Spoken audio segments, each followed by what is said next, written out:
Welcome, everyone, to Trekking Through with Dan and Ron. I'm Dan. I'm Ron. And we're coming at you talking about the second episode of Lower Decks, entitled Envoys, aired August 14th, 2020. What'd you think of this episode opener, Ron?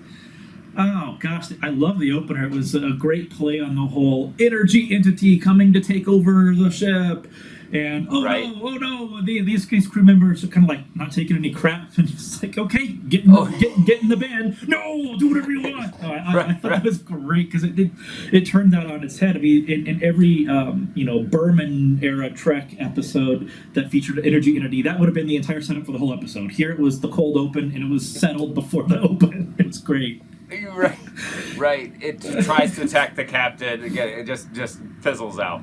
Wait, so I want that purple stripe tricorder, that new purple stripe tricorder. I think the purple stripe was one added for, I think it was added maybe First Contact or one of the end of the run of Voyager, but it did nothing else except it had a purple stripe on it, so it was a better unit apparently.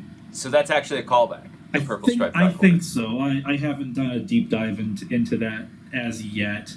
I figured that's something that can be it doesn't need to be confirmed, I don't think, but it's definitely amusing because it's I think it's a callback. It was mentioned a couple of times for some of the nerds in previous things that the purple stripe tricorder was some new hero prop that got brought in, and yeah, whatever. But apparently Mariner she wanted the damn purple stripe.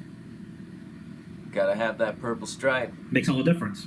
And batteries. She wouldn't buy it if it didn't come with batteries. So the episode after cold open introduces us right away to the A plot, which is Boimler getting assigned to be an envoy and escort a Klingon captain.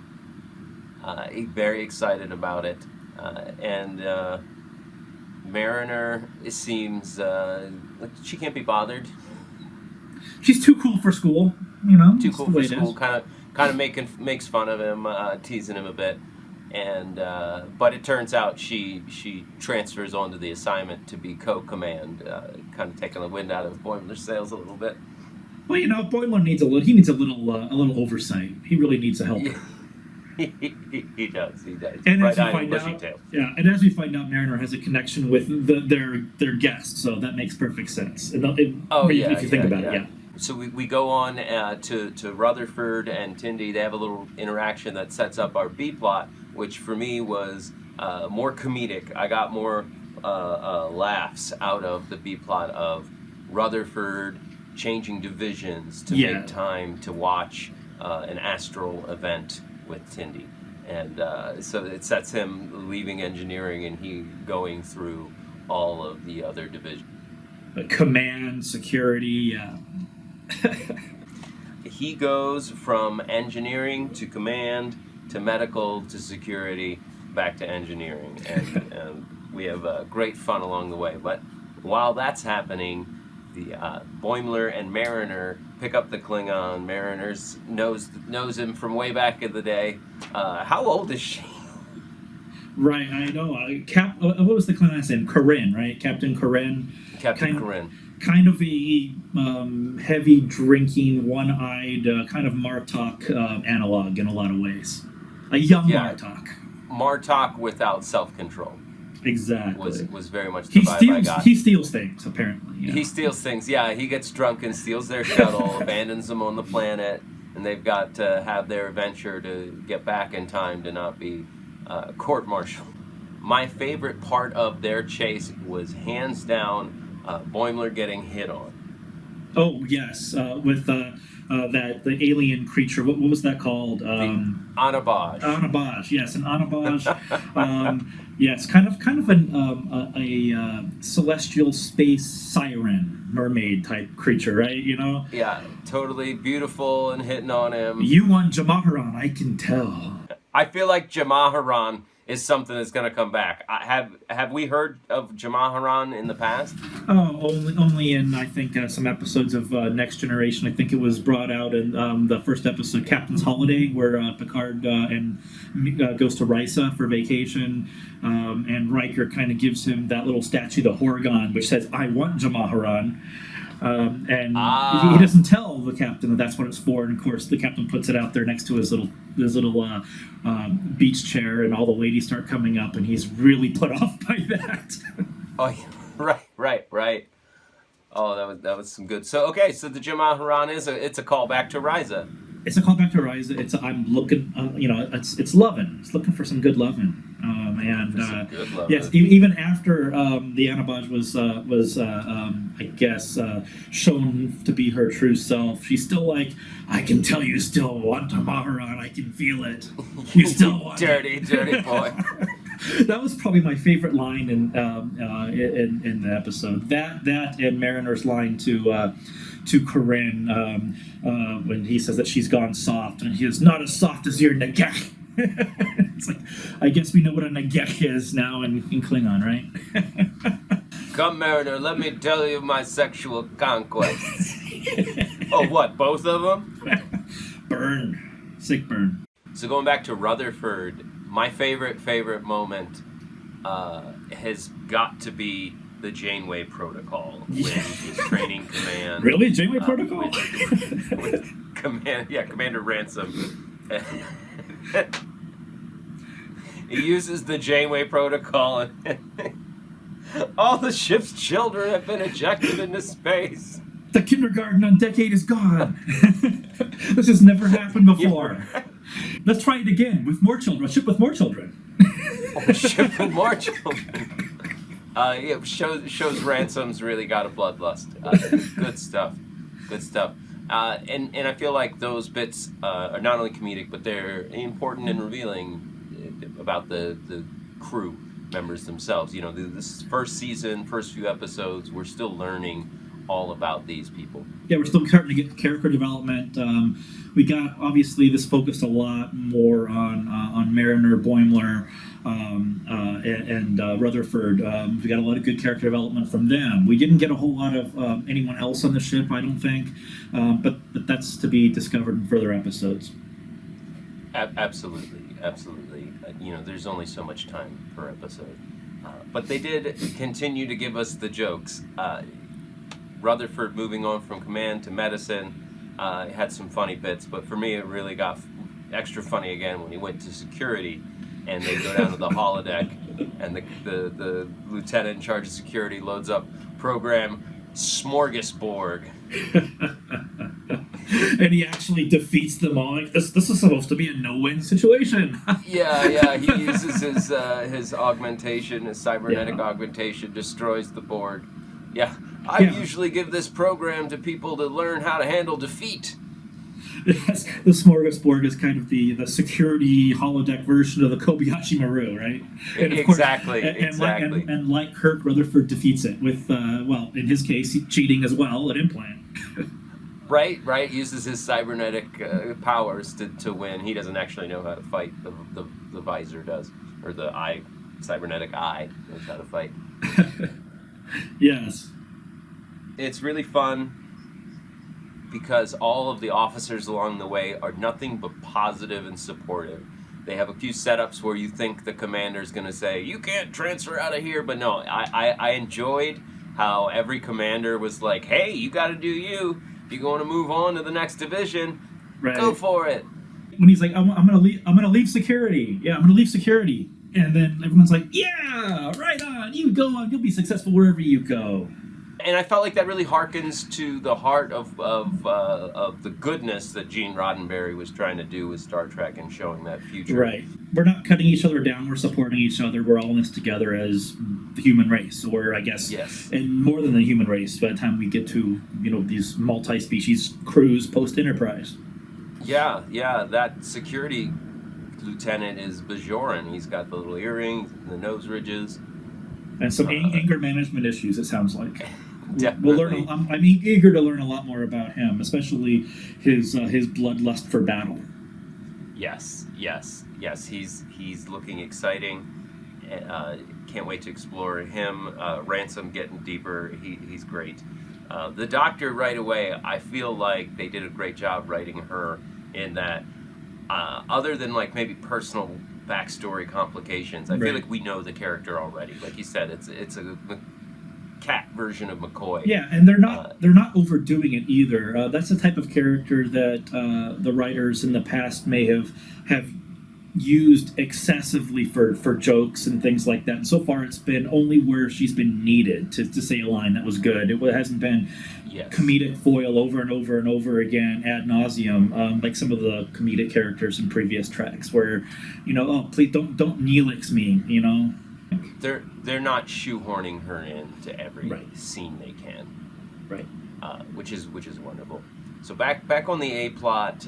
They're on that planet. They're trying to track down the Klingon general, and Mariner is showing herself to be super capable, and Boimler's making the wrong calls over and over and over again, until he gets to the point where he wants to leave Starfleet and go study vegetation alone on a planet where he's gonna die, and they'll have to piece together what happened based on his video logs. Oh, poor Boimler, poor me. Yeah. And we get to see a little bit of Mariner and what she's willing to do for people she cares about, because she clearly cares about Boimler's progress. We've already seen bonding happen from them, and we get to this point where she's trying to take a shortcut, and they come across a Ferengi. Very clearly, we as fans automatically know it's a Ferengi. Human! And Boimler, what is it, Boimler? He's even doing a thing with his hands. So it's a Boolean, she said. Come, humans! Yeah, and Mariner, it's like, no, this isn't a Ferengi, we can trust him. Sounds fine. It looks like a Boolean. And Boimler stands his ground, confronts the Ferengi, and best line of that scene is when Ferengi pulls out a knife. Give me your profits. Right. No, it was great. Mariner really she stepped up to prop Boimler up and make him feel more confident, and it was definitely shows that she has a heart of gold and cares about her crew members. Whether she takes her job seriously all the time, that's another story, of course. Oh, yes. Boimler gets rid of the Ferengi. Get! Go on, Ferengi, get! And, we have that nice wrap-up scene where they're in 10 forward. And I think this is another moment that really shows how much she cares. She's sitting looking angry and dejected as Boimler's telling the story. Now, and he includes, after being a badass all day, then she mistakes a Ferengi for a Boolean. She just sits and takes it, lets him bask in the glow of success. And then when she leaves, we find out she hired the Ferengi, or he owed her a favor. Or they were friends, yeah. She set the whole thing up to give Boimler the win. And the fact that she would sit in 10 forward for the mockery to me is a big part of that show us watching the actions of her caring. Right. She cares not just enough to set it up, but to let him gloat afterwards. Right, and it really shows how the depth of how much she cares. Whereas in the very first episode, even halfway through that first episode, where her and Boimler are relatively new to each other, she would not have done anything like that. She would not have stood up for him. She would not have taken the ridicule from him. In just 2 episodes, they've bonded in a way that we've seen few Trek characters bond, at least that fast in a series. Absolutely, and I've been enjoying it along the way too. They're very good characters. They are very good foils for each other. These two characters, and there's plenty of room, as we're seeing, for not just comedy but that emotionality that doesn't often show up in Trek until maybe later episodes. Right, and they're definitely an odd couple as well, where they're each of their own failings complements the other one. Together, to combine them, they're a great Starfleet officer. Exactly. The street smarts meets the book smarts. And then so the A plot is wrapped up when they find the Klingon general passed out with their shuttle, drop him off drunk at the door to the consulate, and they head back to the ship. And the Rutherford, the B plot, Rutherford goes through everything, like we said, not happy, moving on, ends up back in engineering because he really loves working the tubes. And Tindy just tells him, like, oh, that's no big deal, I'll take my pad and we can watch it together in the tube. So they're clearly having their romance develop small step by small step, which is great. It was good to see, because Rutherford's whole motivation for his entire journey through this episode was he wanted to keep his word and spend time with Tindy. And I think it's showing good things to come. But one concern I have about it is I really hope we're not too stuck in the rut of A plot Mariner and Boimler, B plot Tindy and Rutherford. Right, that could get old. Yeah, that could get old pretty quickly, and hopefully there are some little ongoing plot threads throughout the episodes that connect them a little bit as we go forward. So far, they've definitely been standalone Berman Trek era episodes where we're all wrapped up at the end. All right, maybe we've had a little character development along the way, unlike in some previous Treks, but. I definitely like to see maybe some sort of overarching story arc, at least the hints of it here and there. Right. I felt like Discovery did a fantastic job of showing us these characters, introducing us to these characters, while also introducing us to this big story arc. And I feel like Star Trek does best when it's got a big season-long arc. Yeah, and I don't. And for a cartoon like this, that's comedic and just for a lot of fun. I don't need a big serious overall plot point that's following the entire series, but just something to maybe even tie a season or several episodes together in something beyond just having everything wrapped up and tied with a bow at the end, like TNG was in the early years. Yes. Total agreement. Any other parts of this episode that we didn't get to talk about that really stood out to you? Well, one thing that stood out to me in this episode when they were in engineering toward the beginning is the USS Cerritos has a hell of a warp core. I mean, that's got to be the most elaborate warp core we've seen to date in any iteration of Star Trek. It's pretty impressive. Well, it's no wonder Boimler loves it so much. It is his happy place, after all. I really enjoyed, it was a quick moment, I really enjoyed Tindy and Mariner. Mariner's watching something on a pad, and she's like, oh, check it out, it's a video of Admiral so-and-so tripping. Like they're sitting around watching YouTube videos of Admiral Starfleet fails, Right. Look who's gone viral in Starfleet this week. and that was really humanizing for the characters to me. Just that little quick moment anchors the show to me as a viewer. Like, I'm watching Star Trek, but I'm watching Star Trek for right now. And, exactly. It's like unlike, say, in TNG, in TNG, everyone, at least at the beginning, per Roddenberry's directives, there was no conflict amongst the crew. They were all their flaws were minimized. In Lower Decks, we're seeing each character's flaws, and the writers are picking at the scabs of those flaws, letting that all be, bear out to everyone to see. So it really is the anti-next gen in the way that they're developing the characters. It's, look, this character has a flaw. We're gonna poke and prod that flaw. We're gonna see how they deal with it and see how they grow from that, as opposed to no one's got flaws. And I can't wait for the next episode, to be honest. And I can't wait for you all to join us on that next episode. I'm ready to wrap things up. Ron, you got anything else to... No, I think we've covered it. This was a fun episode for me. It didn't have quite the same punch as the first one, I think, in my opinion, for me, my own viewing preferences, but I loved the hell out of it nonetheless. All right. Well, keep on listening, watching, liking, and sharing, folks, and we'll talk to you next time when we go trekking through Lower Decks.